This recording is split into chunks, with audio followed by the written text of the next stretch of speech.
E aí, pessoal, vamos dar continuidade ao tema de direitos do advogado. Agora, artigo 7º, inciso 5º, que diz: é direito do advogado não ser recolhido preso antes de sentença transitada em julgado, se não em sala de estado maior, com instalações e comodidades condignas, assim reconhecidas pela OAB e, na sua falta, em prisão domiciliar. Então, aqui, gente, é o direito do advogado, até o trânsito em julgado de uma sentença penal condenatória, apenas ser preso se for em uma sala de estado maior. O que é sala de estado maior? É uma sala melhor do que prisão especial. São aquelas salas destinadas a oficiais militares, nos batalhões de polícia militar, nos quartéis generais do Exército, né? Agora, tem que ter instalações e comunidades condignas, aí que vem o grande lance, vem para cá. Essa expressão assim reconhecidas pela OAB, ela foi considerada inconstitucional. Tá? Ela foi considerada inconstitucional. Ainda está escrito no seu vademecum aí, porque só outra lei para tirar isso. Mas a Associação dos Magistrados Brasileiros entendeu que não tem mais validade. Agora, o resto continua valendo, viu? Inclusive, se não tiver sala como essa, em prisão domiciliar. Aí, quando eles costumam pegar isso, eles botam assim: marque a resposta correta. Aí vamos supor que a letra A esteja escrito tudo isso.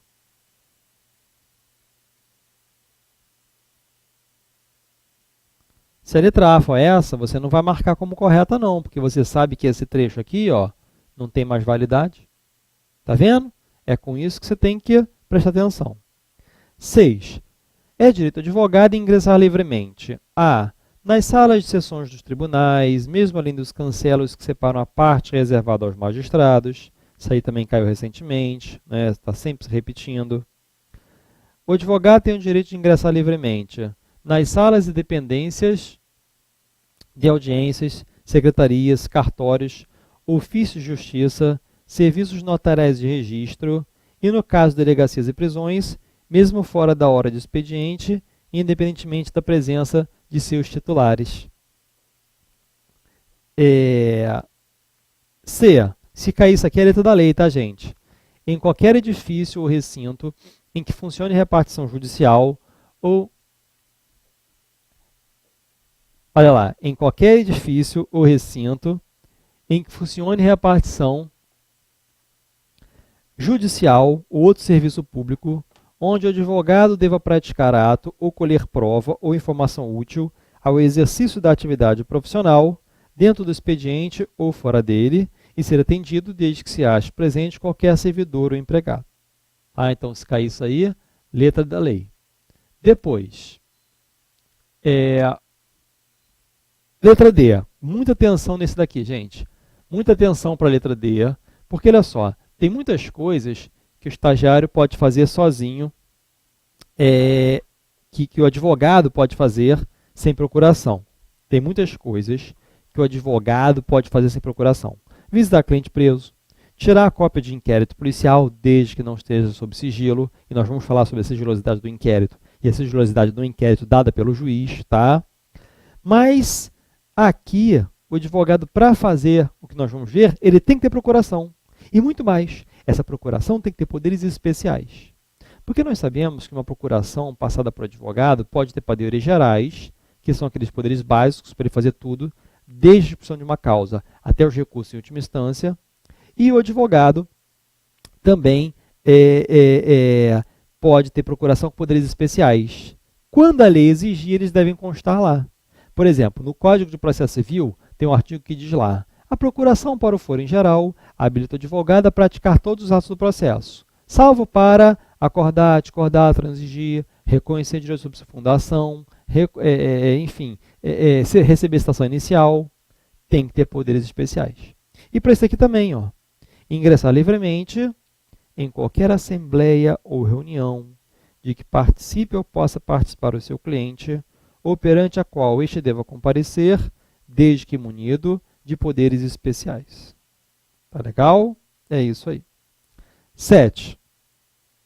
É direito do advogado permanecer sentado ou em pé e retirar-se quaisquer locais indicados no inciso anterior, independentemente de licença. Ué, Paulo, mas por que eles botaram sentado ou em pé? Nossa, precisava botar isso? Sim, porque de repente poderiam proibir o advogado de entrar naquele recinto porque não tinha mais cadeira lá para sentar, estava tudo lotado. Não tem problema, ele pode entrar e ficar em pé, qual o problema? Tá bom? Então, para evitar qualquer problema, o advogado tem esse direito. Agora aqui na lei. 8. É direito do advogado dirigir-se diretamente aos magistrados nas salas e gabinetes de trabalho, independentemente de horário previamente marcado ou outra condição, observando-se a ordem de chegada. Então, olha só. É o direito de o advogado poder despachar a qualquer momento com o juiz, só tendo que aguardar se tiver uma fila, outros advogados falando. Não tem restrição de horário. Na prática, a gente até encontra, né, alguns juízes, inclusive foi objeto de uma prova da OAB, de uma questão. O juiz da 5ª Vara Civil de uma comarca tal baixou uma portaria dizendo que só despachava com advogados segundas, quartas e sextas de 11 a meio-dia. Essa decisão do juiz é ilegal, contraria o nosso estatuto. E outra coisa, uma vez perguntaram se o estagiário podia fazer isso. Não, gente. É direito do advogado e não de estagiário. Ah, Paulo, mas eu já vi na prática estagiário despachando com o juiz. Bom, mundo real não cai na prova. O que cai é mundo edital. Não se esqueçam disso, tá? Lembrem-se disso aí. Mundo edital. 9. Gente, esse inciso foi todo considerado inconstitucional por essa ação direta de inconstitucionalidade 1127-8 e também a 1105-7, tá? Toda considerada inconstitucional. Por que, gente? Todo inciso foi considerado. Aqui, a lei queria trazer 3 direitos para o advogado. Sustentar oralmente as razões de qualquer recurso ou processo na sessão de julgamento, após o voto do relator, em instância judicial ou administrativa, pelo prazo de 15 minutos, salvo se prazo maior for concedido. Aí o STF entendeu que o direito de sustentar oralmente não é em qualquer recurso, somente naqueles recursos em que haja previsão de sustentação oral na lei. Olha, por exemplo, embargos de declaração. Não tem sustentação oral. Após o voto do relator, tem que ser antes do voto do relator. Porque depois que o relator dá o seu voto, já começou o julgamento. Não pode parar para o advogado sustentar oralmente. Agora, preste atenção, gente. Pelo amor de Deus, preste atenção nisso aqui. De acordo com o Estatuto, artigo 7º, inciso 9º, acabamos de ver que ele foi considerado inconstitucional. E o advogado tem que fazer a sustentação oral antes do voto do relator, seja em processo judicial ou administrativo. Acontece que o Código de Ética e Disciplina, o antigo e o novo, tá? Eles trazem a previsão de o advogado fazer sustentação oral nos processos disciplinares da OAB após o voto do relator. E, de acordo com o Código de Ética, continua sendo assim. Então, gente, nos processos disciplinares da OAB, continua sendo sustentação oral após o voto do relator. Então, cuidado, se a pergunta for de acordo com o Código de Ética, a resposta é uma. Se a pergunta for de acordo com o Estatuto, a resposta é outra, porque foi considerada inconstitucional. Tá? Nunca caiu isso, hein? É uma coisa muito fina, um detalhe muito importante. Depois, pelo prazo de 15 minutos, salvo se prazo maior for concedido, pode ser menos também. Pode ser 15 minutos, mais ou menos. Perfeito? Por isso, todo inconstitucional esse inciso. 10. É direito do advogado usar da palavra pela ordem em qualquer juízo ou tribunal, mediante intervenção sumária, para esclarecer equívoco ou dúvida surgida em relação a fatos, documentos ou afirmações que influam no julgamento, bem como para replicar a acusação ou censura que lhe forem feitas. Então, é o direito que o advogado tem de se utilizar dessa expressão, pela ordem, excelência, no meio de um julgamento. Claro que se for alguma coisa urgente, para replicar uma censura que lhe for feita, muitas das vezes o advogado é ofendido, né, no exercício da profissão. Sem falar que ainda cabe até desagravo público, mas ele tem o direito de se defender na hora também. Ou às vezes, os desembargadores estão com entendimento errado, equivocado, e isso pode levar a um julgamento equivocado, e depois para mudar um problema danado. Então, excelência, olha só, você está equivocada, a data do crime não foi em 2012, foi em 2002, por isso tem a diferença de 10 anos, eu estou pedindo o reconhecimento da prescrição, tá? Agora, se não for uma coisa tão urgente, olha aqui, ó, inciso 11, reclamar verbalmente ou por escrito, perante qualquer juízo, tribunal ou autoridade, contra a inobservância de preceitos de lei, regulamento ou regimento. Então, uma vez que caiu isso aqui na prova, gente, perguntaram se era verbalmente ou somente por escrito. Pode ser os dois, tá? Tanto faz. Um ou outro. 12. É direito do advogado falar sentado ou em pé, em juízo, tribunal ou órgão de deliberação coletiva, da administração pública ou do poder legislativo. Ou seja, não tem que se exigir que o advogado fique de pé para falar com a autoridade. Ele pode até falar sentado, se quiser. 13. Examinar em qualquer órgão dos poderes judiciário e legislativo ou da administração pública em geral autos de processos findos ou em andamento, mesmo sem procuração, quando não estejam sujeitos a sigilo, podendo assegurar a obtenção de cópias, podendo tomar apontamentos. Depois, 14. Examinar em qualquer instituição... isso aqui foi mudado ano passado, tá? Ampliaram o direito do advogado, porque antes ele só tinha direito de examinar inquérito e flagrante.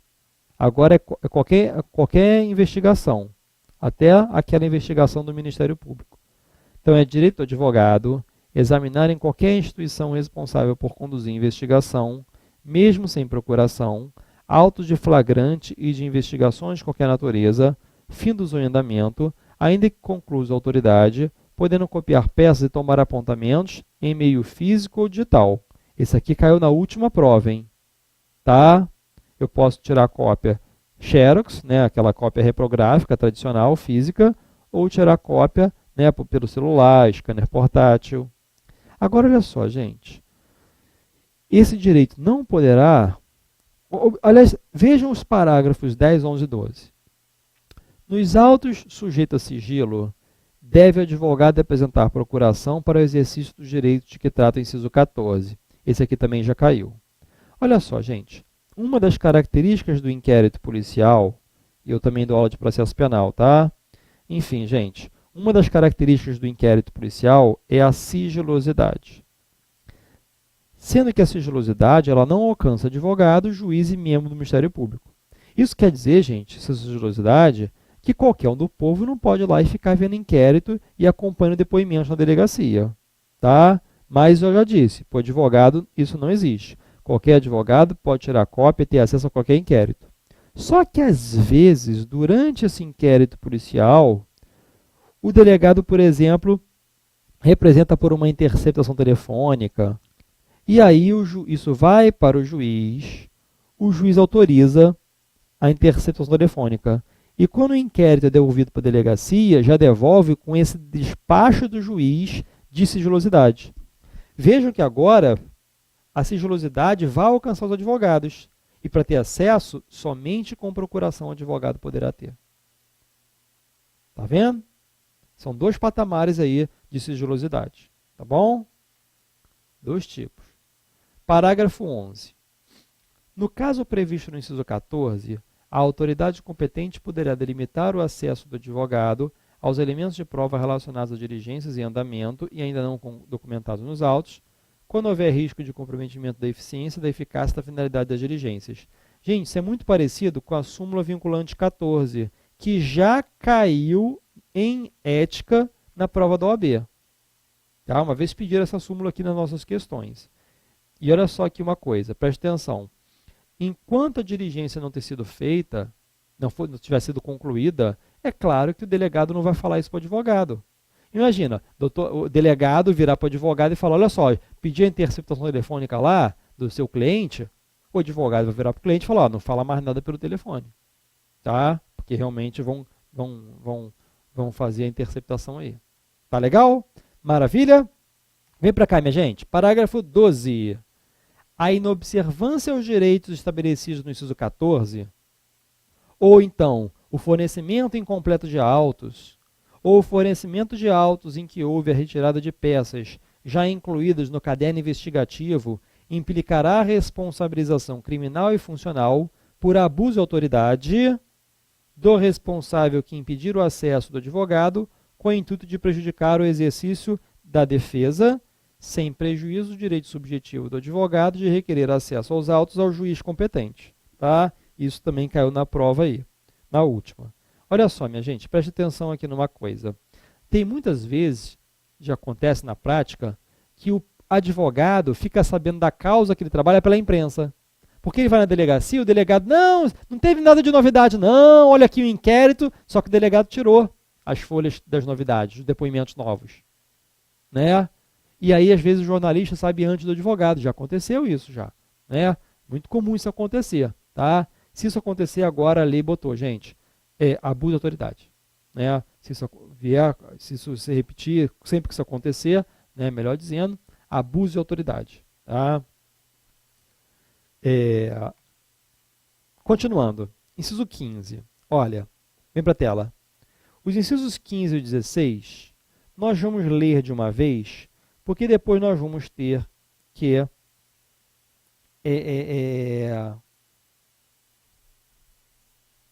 pular para o parágrafo 1º, que tem exceções a ele, que já caíram também na prova de 2016, numa das provas de 2016. Se não me engano, foi a antepenúltima. Tá? Bom, é direito do advogado ter vista dos processos judiciais ou administrativos de qualquer natureza, em cartório ou na repartição competente, ou retirá-los pelos prazos legais. Maravilha. Inciso 16. É direito do advogado retirar autos de processos findos, mesmo sem procuração, pelo prazo de 10 dias. Tem o direito de qualquer advogado tirar qualquer processo que já acabou por 10 dias, mesmo sem procuração. Só que é claro que isso não vai acontecer, gente, no caso do parágrafo 1º. Olha lá. Não se aplica o disposto nos incisos 15 e 16, 1. Aos processos sob regime de segredo de justiça. Claro, se tiver sob segredo de justiça, não pode, só com procuração. 2. Quando existirem nos autos documentos originais de difícil restauração ou ocorrer circunstância relevante que justifique a permanência dos autos no cartório, secretaria ou repartição, reconhecida pela autoridade em despacho motivado, proferido de ofício, mediante representação ou a requerimento da parte interessada. 3. Até o encerramento do processo, ao advogado que houver deixado de devolver os respectivos autos no prazo legal e só o fizer depois de intimado. Uma vez perguntaram só esse detalhezinho, ó. Se só valia depois de intimado ele não ter devolvido. Porque se ele ficar 3 meses com os autos, mas ninguém intimá-lo, não tem problema nenhum. Agora, se ele só devolver depois de intimado, gente, aí ele não pode mais, até o encerramento do processo, retirar aqueles autos. Tem que pedir para o estagiário, tem que pedir para o advogado, colega fazer. Bom, aí nessa prova do ano passado que eu me referi, gente, pediram quais eram os 3 casos em que não se aplicavam os incisos 15 e 16. Aí a resposta correta era aquela que tinha o 1, o 2 e o 3. Tá bom? As outras estavam incompletas. Continuando.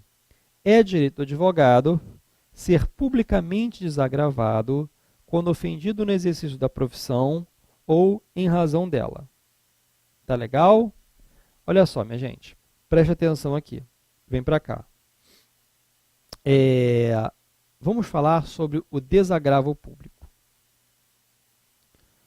O desagravo público, ele consta nos artigos 18 e 19 do Regulamento Geral também. Na verdade, o que acontece aqui é o seguinte. Sempre que o advogado for ofendido no exercício da sua profissão, tá? Por agentes públicos, por apresentadores de televisão, sempre que ele for ofendido por algo decorrente do seu exercício profissional, surge o direito de ocorrer um desagravo público. Só que esse não é um direito pessoal do advogado, é um direito de toda a classe. Tanto é que se eu não quiser que tenha desagravo público para mim, não tem problema. Se a OAB descobrir, ela vai dar entrada e vai fazer assim mesmo, porque quando o advogado é ofendido no exercício da profissão, não apenas ele é ofendido, mas a classe toda. Então, olha só, eles vão instaurar um processo de ofício ou a requerimento de qualquer pessoa. Pode ser um juiz, pode ser um delegado de polícia, um advogado, uma pessoa que não tenha nada a ver, mas ficou sabendo daquela situação, ou até de ofício, tá? Uma vez caiu na prova da OAB, ano passado, assim, um jornalista, não, um radialista, num programa de rádio, começou a falar mal de uma advogada, dizendo que ela era advogada porta de xadrez, só defendia bandido, que ela era bandida também, quem defende bandido também é bandido. Essa foi a questão da prova. Uma ouvinte da rádio, que não tinha nada a ver com a história, avisou a OAB. E a própria advogada, não, deixa pra lá, não precisa fazer nada com esse radialista não, eu já entrei até com uma ação civil contra ele por isso. Mesmo que ela, no caso lá, na época, na questão, ela não queria, a OAB fez. Agora, é instaurado um processo, porque durante esse processo vão ser feitas diligências, vão ser procedidas diligências, para a OAB realmente verificar em quais circunstâncias ocorreram aquelas ofensas. Porque se aquela ofensa tiver caráter pessoal, religioso, doutrinário ou político, aí não cabe. Tem que ser uma ofensa no exercício da profissão.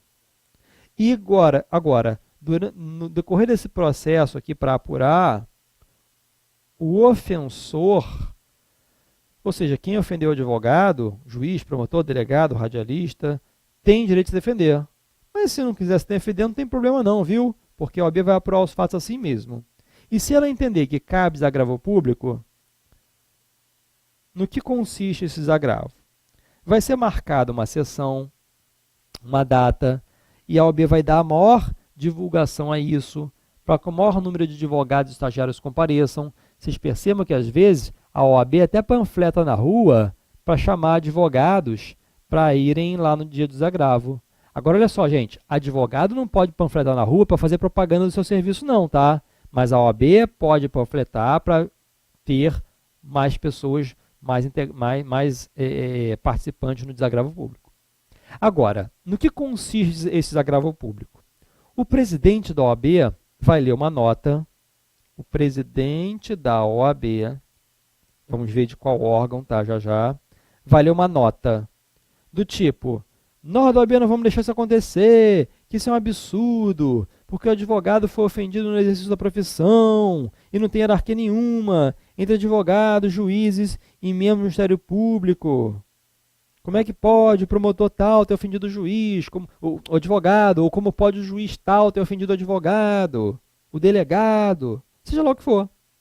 Essa nota vai ser publicada na imprensa, vai ser encaminhada ao ofensor e ainda a OAB pode fazer uma representação contra aquele profissional na corregedoria respectiva e pode fazer até uma notícia de crime por abuso de autoridade, se for o caso. Agora, gente, onde é realizado o desagravo? Muita atenção. Em regra, o desagravo público é feito no Conselho Seccional da OAB. Só que, às vezes, o advogado é ofendido no interior, numa comarca do interior. Então, pode ser realizado numa subseção. Mas, às vezes, o desagravo público será feito no Conselho Federal da OAB. Quando? Quando forem ofendidos presidente de conselho seccional, conselheiro federal ou advogado ofendido com repercussão nacional. Tá legal? É isso aí. Agora, olha só, gente, vou botar uma pimenta aqui na nossa matéria, tá? Isso nunca caiu. Se cair, é um tipo daquelas perguntas absurdas, mas que vocês vão saber. Nesses 3 casos, quem vai organizar o desagravo público é o Conselho Federal da OAB. Só que olha só, vamos supor que seja ofendido o presidente da OAB do Conselho Seccional do Mato Grosso. Onde é que esse presidente do Mato Grosso mora? No Mato Grosso.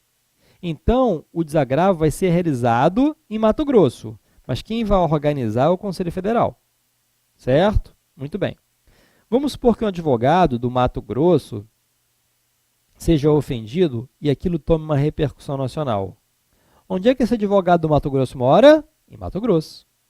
Então, o Conselho Federal vai organizar, porque aquilo tomou uma repercussão nacional. Aquele advogado que foi ofendido, filmaram e apareceu no Fantástico, o Brasil todo vendo aquele juiz humilhando o advogado. Vai ser realizado no Mato Grosso, mas quem vai organizar é o Conselho Federal. Agora, olha só, gente, o conselheiro federal, ele trabalha no Conselho Federal, ele trabalha em Brasília. Então, nesse caso aqui, vai ser o único em que o Conselho Federal vai organizar e realizar. Porque nos outros 2 casos, o Conselho Federal organiza, mas vai ser realizado no estado onde eles moram. Tá bom? Beleza? Isso nunca cai em prova. Continuando. É direito do advogado usar os símbolos privativos da profissão de advogado. Então, só o advogado pode usar o anel, o adorno, aquele broche, né, de advogado, da balancinha vermelha. Né? 19. É direito do advogado, presta atenção, venham comigo, recusar-se a depor como testemunha. É direito do advogado recusar-se a depor como testemunha em processo no qual funcionou ou deu a funcionar, ou sobre fato relacionado com pessoa de quem seja ou foi advogado, mesmo quando autorizado ou solicitado pelo constituinte, bem como sobre fatos que constituem sigilo profissional. Tem o direito que o advogado tem de se recusar a depor sobre algo que ele soube trabalhando. É claro que se o advogado estiver passando no meio da rua, presenciar um assalto, é claro que ele pode ser testemunha, porque ele não tem nada a ver com a profissão. Agora, não é só um direito, é um dever também. E vocês têm que ler os artigos 35, 36 e 37, aliás, 35, 36, 37 e 38 do novo Código de Ética. Mas não se preocupa não, na próxima aula, na verdade eu vou deixar o último bloco só para falar sobre o Código de Ética. Então, juntos nós vamos verificar depois quais são os deveres lá. Tá? 20, muita atenção para isso, porque uma vez caiu isso em direito do trabalho. Uma questão parecida, mas tem um detalhe diferente. Olha lá, é direito do advogado retirar-se do recinto onde se encontra aguardando pregão para ato judicial após 30 minutos do horário designado e ao qual ainda não tenha comparecido a autoridade que deva presidir a ele, mediante comunicação protocolizada em juízo. Então, a audiência é marcada para as 13 horas. Passaram 30 minutos, o juiz nem chegou, o advogado pode ir embora. Claro que ele vai protocolizar uma petição, porque vai ficar aquela autenticação mecânica na petição, né? Agora muita coisa é pela informática, é tudo informatizado, mas, ou seja, quando ele avisa, tem um horário que ele protocolizou. E aí verificaram que realmente, vão certificar que passaram 30 minutos. Tá? Agora, olha só, se o juiz chegou lá, mas está fazendo outras audiências, se o juiz estiver lá, o advogado tem que esperar. A sua prova é isso. Tá bom? 21. É direito do advogado. Essa foi a novidade, hein? Uma aposta minha também para cair na sua prova.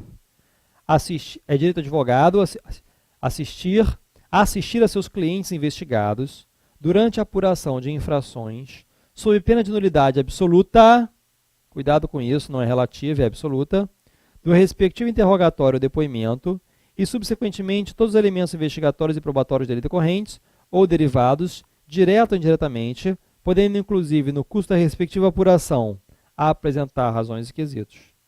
Olha, gente, na verdade, isso aqui caiu na última prova também, tá? Já foi pedido. Ah, Paulo, mas não vão pedir de novo então. Não sei não, hein, gente? Às vezes, na OAB, eles pedem novidades em 2 provas seguidas. Isso já aconteceu. Como, por exemplo, já pediram no artigo 2º do Regulamento Geral 2 provas seguidas. Tá bom? Enfim, pessoal, encerramos os incisos Depois temos algumas observações ainda sobre direitos do advogado. Até o próximo bloco.